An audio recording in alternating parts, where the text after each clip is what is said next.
come into this gathering this morning, that you do what only you can do.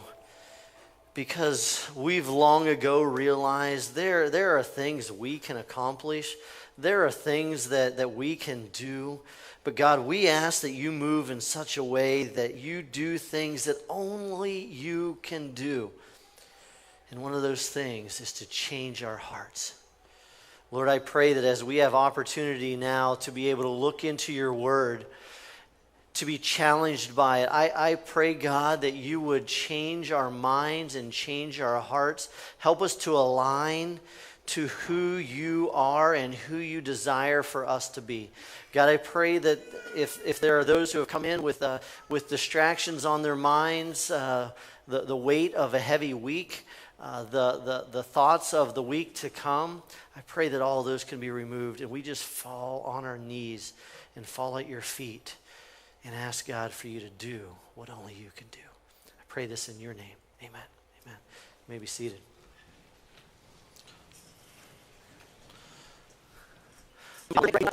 Our series is kind of built out of Matthew chapter number 1, but one of our theme verses is Ecclesiastes chapter number 3 and verse number 11. And it says, God makes everything beautiful in its time. And then it goes on towards the end of the verse and it says, it's hard to really fathom like what God has done from beginning to end. And we've said in previous weeks that it's hard to understand like what God has done in your life from beginning to where you are now. And it's hard to see what God has done fully, the full picture of what he has done from the beginning of creation up until where we are today, right? It's hard to really fully understand all of God's plans and all of God's purposes, but we see God makes everything beautiful in its time, and so we've asked the question, what's your journey to beautiful?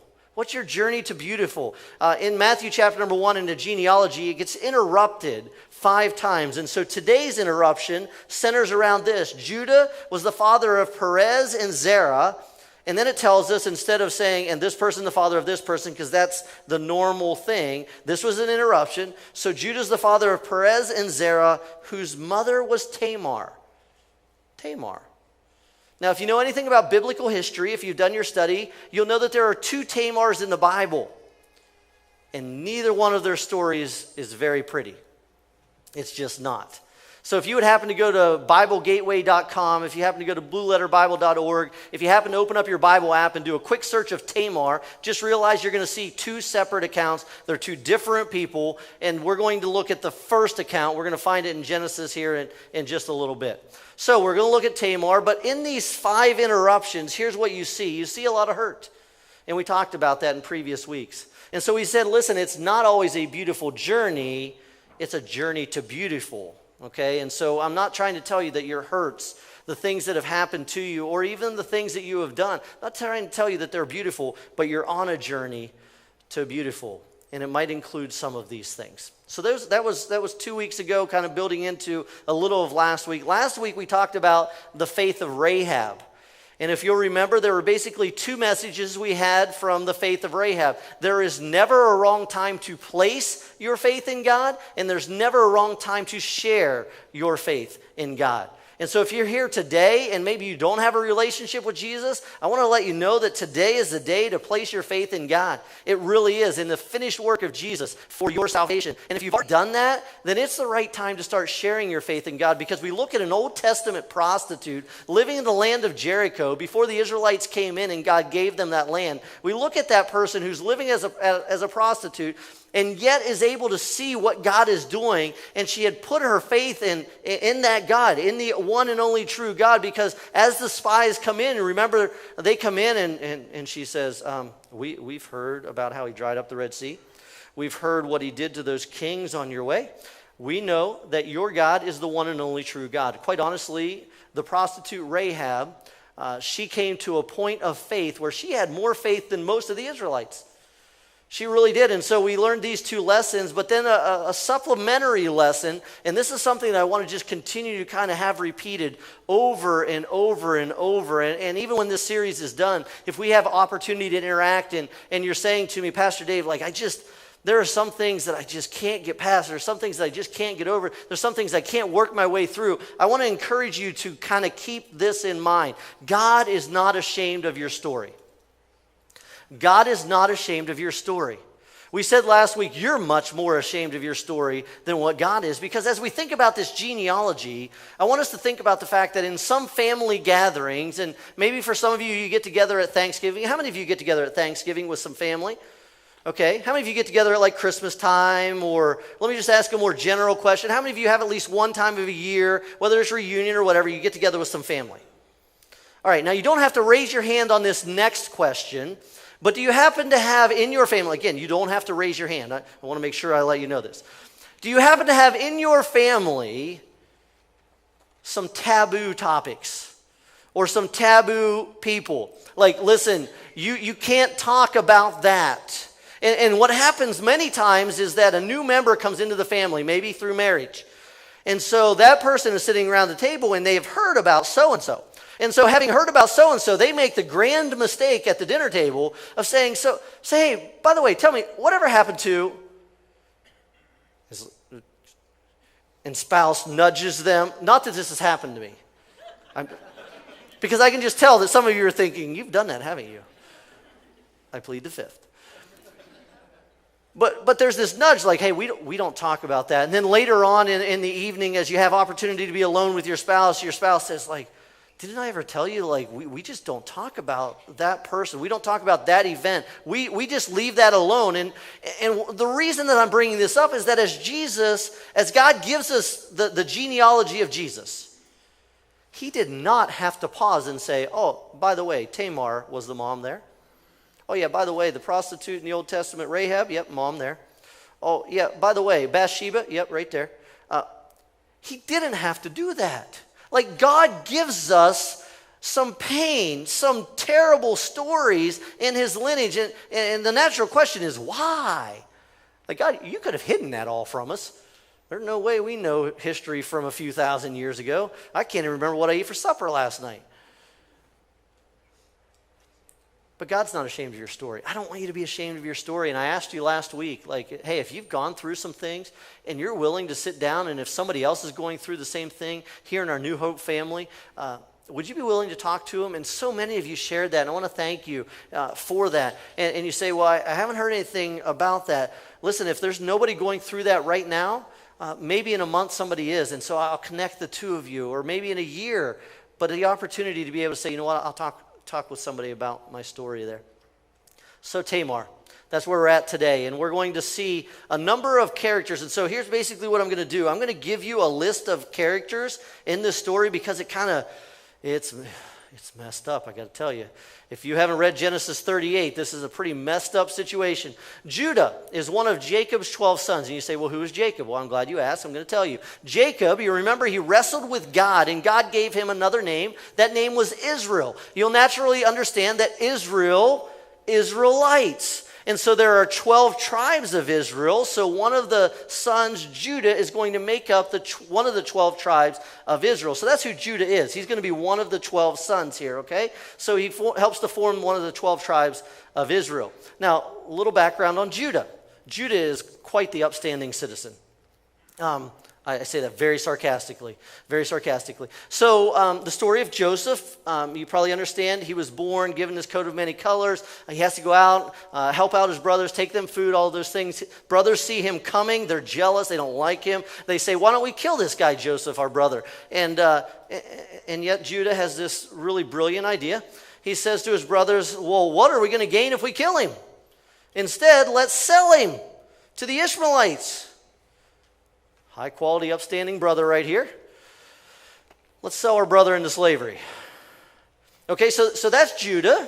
He has this idea he's going to sell his brother Joseph into slavery. He does that.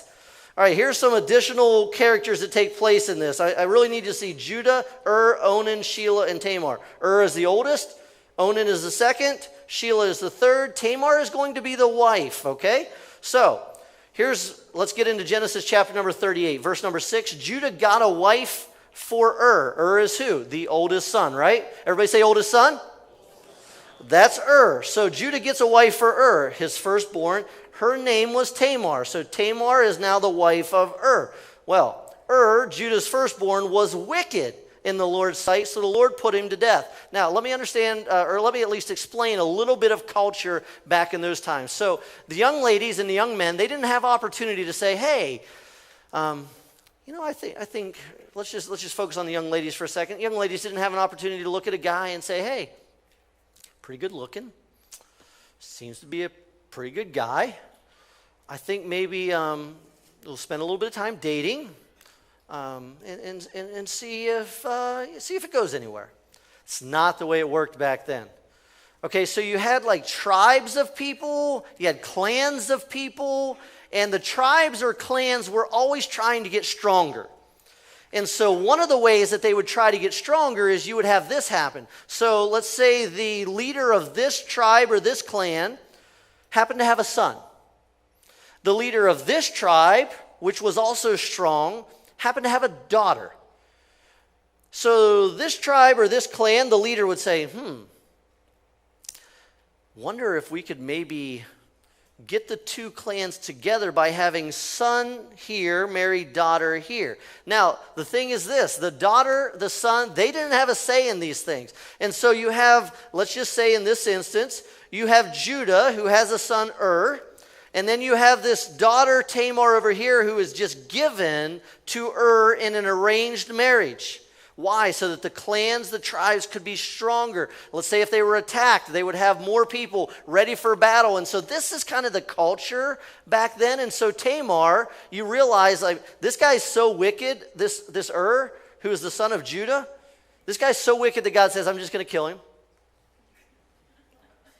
That's how wicked he was. Now, he didn't become wicked all of a sudden. So whenever Tamar, who is going to be a young lady at this point, is given to him in marriage, she's having to marry a wicked guy. Now, a wicked guy doesn't usually he's not usually just wicked with those kind of in his outer acquaintances. He's probably wicked in his family life as well. So chances are pretty good Tamar did not get treated really, really well. But dies. Oldest son, dead. All right, now, again, culture back then, extraordinarily different than our culture now. Back then, if the oldest son died and he hadn't had a firstborn, he hadn't had a son as well, if they didn't have any offspring, the weird way that this worked is oldest son, if the next oldest brother wasn't married, he then had to marry the oldest son's wife. So Tamar, her first husband dies. His name is Brother number one, which is second in line, he's not married. His name is Onan, so he has to now marry Tamar. Again, this is not our culture, but this was the culture back then. So Judah's the dad, says to Onan, he's the second son, lie with your brother's wife and fulfill your duty to her as a brother-in-law to produce offspring for your brother. But Onan knew that the offspring would not be his, so whenever he laid with his brother's wife, he spilled his semen on the ground to keep from producing offspring for his brother. All right.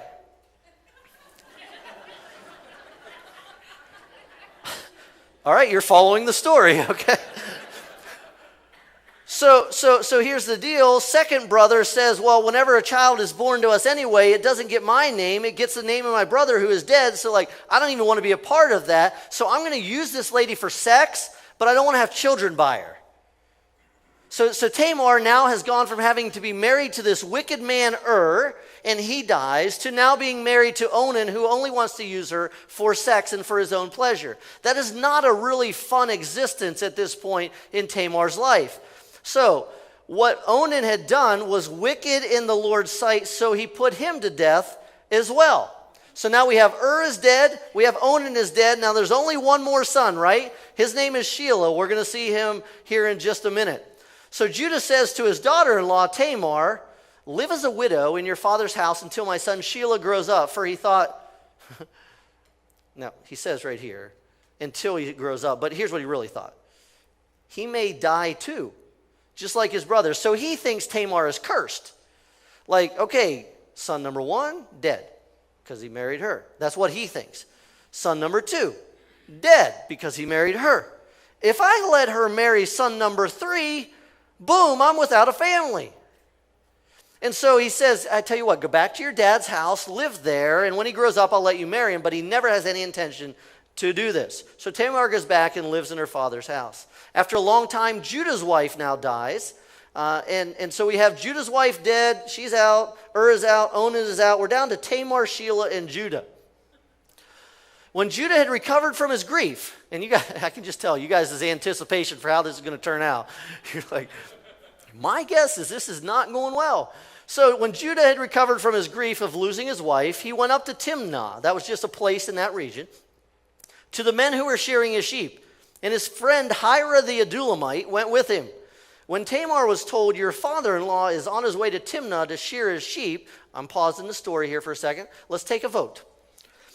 Tamar knows that her father-in-law is going up to Timnah. How many of you think, hey, you know what? She's going to go to him and have a conversation to say, I was supposed to be allowed to marry your third son. Can we talk about that? How many of you think that's the way this story is going to go?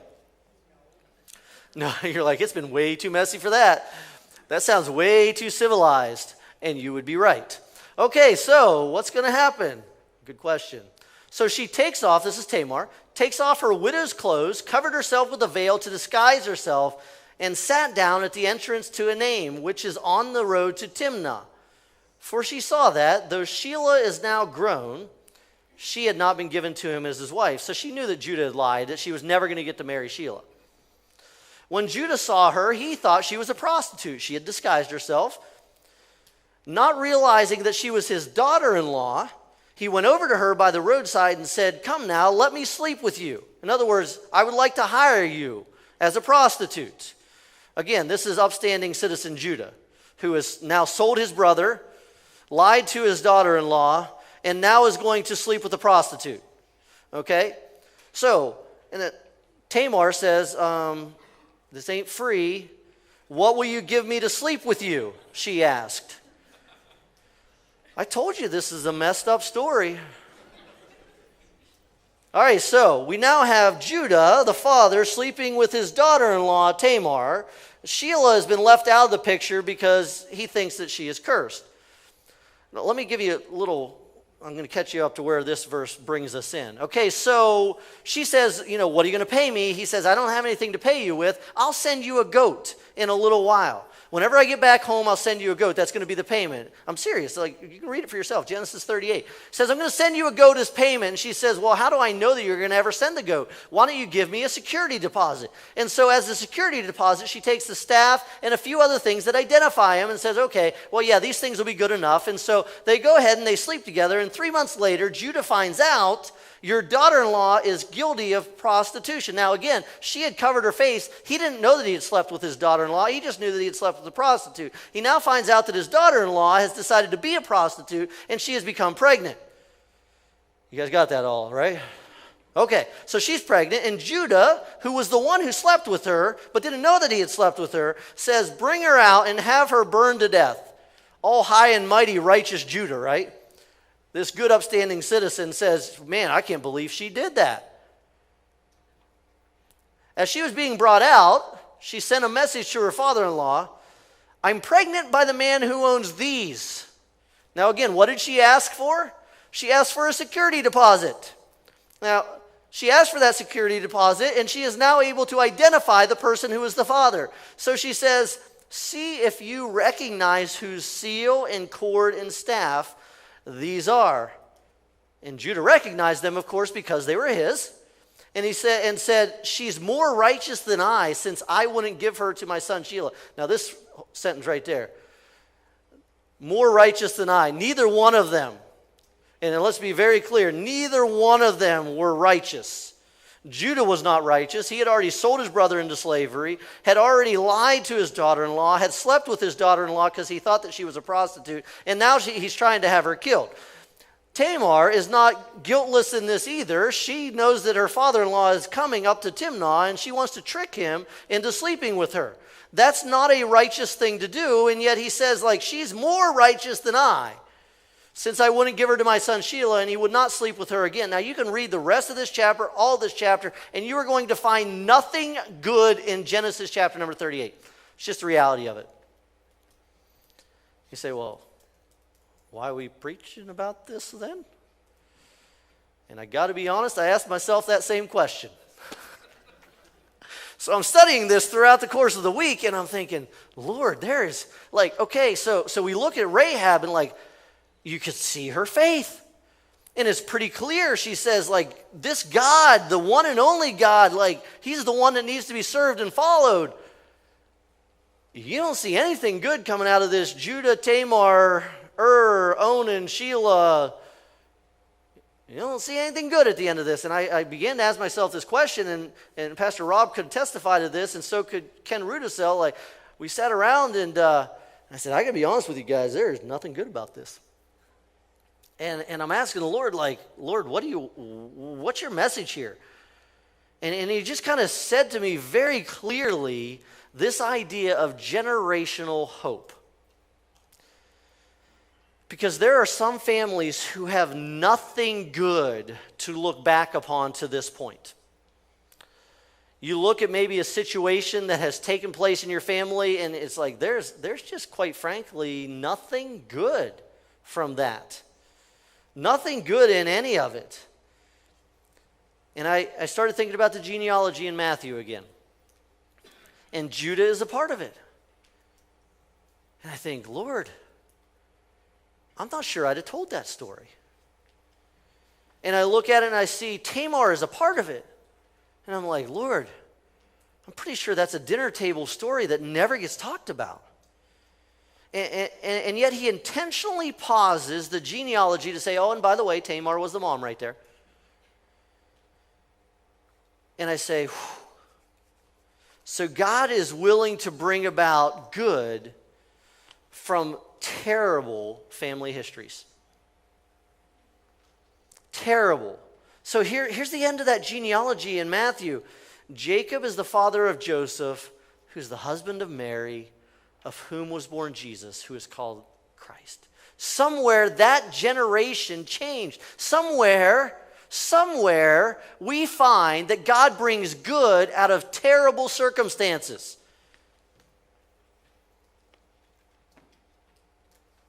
So the idea of generational hope.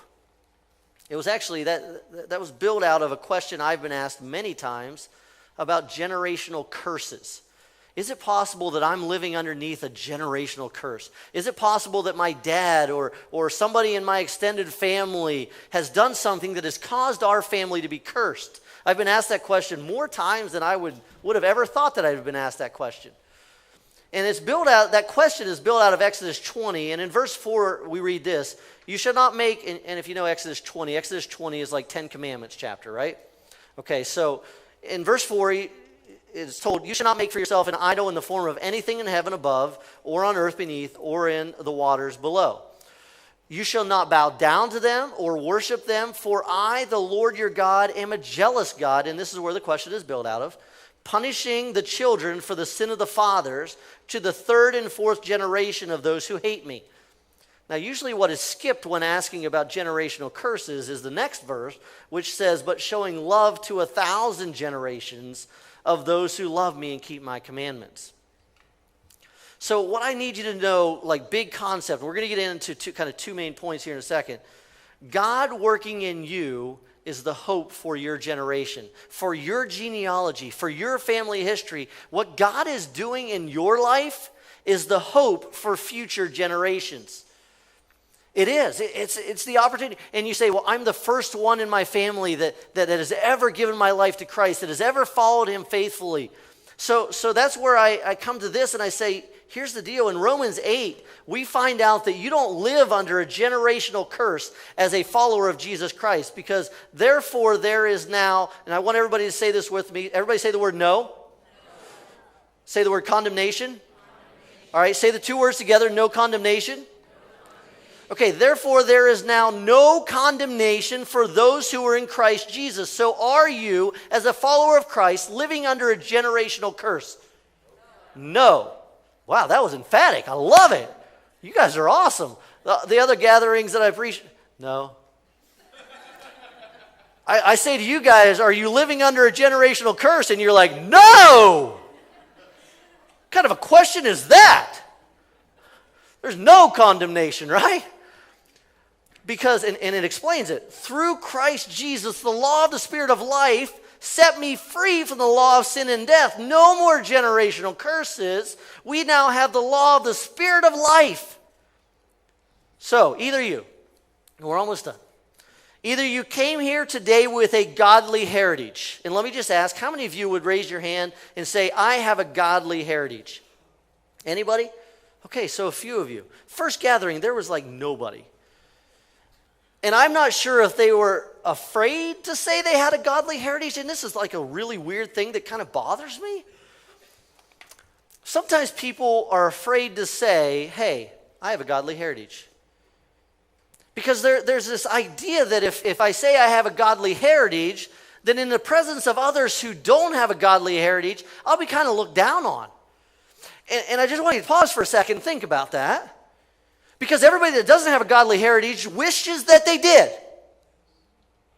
And you, as someone who has been privileged to live with a godly heritage, is ashamed of it? Don't be ashamed of it. Help those who haven't had a godly heritage to see how they can build one. So that comes to my second point, which is you either came here today with a godly heritage or you leave here determined to start one. Those are the only two things that I think should be an option. I don't think we should live looking back with regret anymore, saying, I don't have a godly heritage. I just don't know what to do about that. I know what to do about that. God knows what to do about that. If you don't have a godly heritage, you start one. So, those are your two options that I think God gives you. And out of the story of Tamar, we saw a lot of brokenness, and yet we ended up with a godly heritage, Jesus being born in this line. You know what? You are only 2 generations for someone being able to look and say, oh man, my grandma, the faith that she had, and for some of you that are like in your 30s, and you're the one looking to start a generation, like the thought of like you thinking grandma at this point is not cool, right? I get that. But I want you to think, we are all going to get older, and Lord willing, we will all get old. I would go out and visit some of the older folks in previous churches that I had the privilege to minister at, and they would tell me almost the same thing all the time. Oh, Pastor Dave, you don't want to get old. I'm like, well, what's my other option? So, Lord willing, we will all get old. So I want you to think about that. If you are a young person starting a family, you are only 2 generations away from having your grandkids say, oh, I have such a godly heritage. Man, the faith of my grandma, the faith of my grandpa.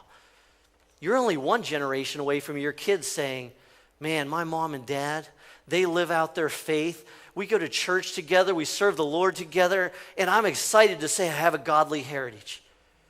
So you can, if you want, and if you insist, you can keep looking back with regret over your family history and your family heritage that is not a godly heritage. I challenge you to say, let's look forward to hope, with hope, to say, we're going to start one. Today's the day. I might have been coming in here saying, oh man, the things in my history. I leave here today saying, look, the hope for my future. It's amazing, because here's what God was doing even whenever they didn't realize it. We know that God, and we read this in Romans 8, and we read the first couple verses that says there's no condemnation to those that are in Christ Jesus. Same chapter, a little bit later, we know that in all things God works for the good of those who love him, who have been called according to his purpose. He's working to bring about good in your life. He wants you today to hear this message and say, I'm going to start a godly heritage. We're going to start praying around the dinner table. You know what? We're going to start serving together as a family. You know what? My kids are going to see me reading my Bible. You know what? Whenever Pastor Dave one of these days asks me if I have a godly heritage, I might not be able to say I do, but my kids are going to raise their hand. And they're going to be in a gathering like this, and they're going to say, yes, I have a godly heritage. And a couple generations from now, when somebody says, hey, how many of you have a godly heritage? My grandkids are going to be like, yo, I have a godly heritage. Let me tell you about Grandma. I'll be honest, I'm privileged to have a godly heritage, and I am not ashamed of that. And if you say, well, you can't relate with me, yes, I can. Because there's a universal relator, and you know what that is? It's love. I don't have to have walked where you are, and you don't have to have walked where I am, but I can love you deeply, and you can love me deeply. And it's a universal language of relation. Love centered around the person of Jesus Christ. And so you know what I'm saying to you? I'm saying, you know what? You can look back, and I look back with pride over my grandma, who at Thanksgiving would pray, and you would see tears streaming down her cheeks as she had a relationship with Jesus. I'm not ashamed of that. I'm telling you, you can have that be a part of your godly heritage too. So start building it today, right? Start building it today. So God working in you is the hope for the next generation and the next and the next and the next. And I ask you this question: which one describes you today? Do you come here with a godly heritage, or are you going to leave here determined to start one? Father, I pray over these, your people. I'm guessing that many, many, many came in here today not even considering the possibility that grandchild, child, son, daughter, granddaughter, grandson is ever going to look and say like, oh man, yeah, I have a godly. I doubt most people came in here thinking about that legacy, but I pray that today from your word that you would help them to realize that they can start one. And for the one who came here today with a godly heritage, may they never, ever, ever be ashamed of that. May they kind of carry that with them with pride so that they can maybe come alongside that one who wants to start a godly heritage. And maybe they can say, you know what, here's some things that we do to make sure we pass down our faith to the next generation. Here's some things that we do. They're kind of fun things that we do to celebrate our faith, to live out our faith consistently, all of those things. So I just pray over those only two groups of people here today, those that came with a godly heritage, or those that you are challenging to say, you know what, I'm going to start my godly heritage. It's a journey to beautiful, and thanks for doing that in our lives. God, as we pray and sing, I pray that there would be just a resounding determination to live for you and to pass that on from one generation to the next, to the next, to the next. Pray this in Jesus' name. Let's stand together.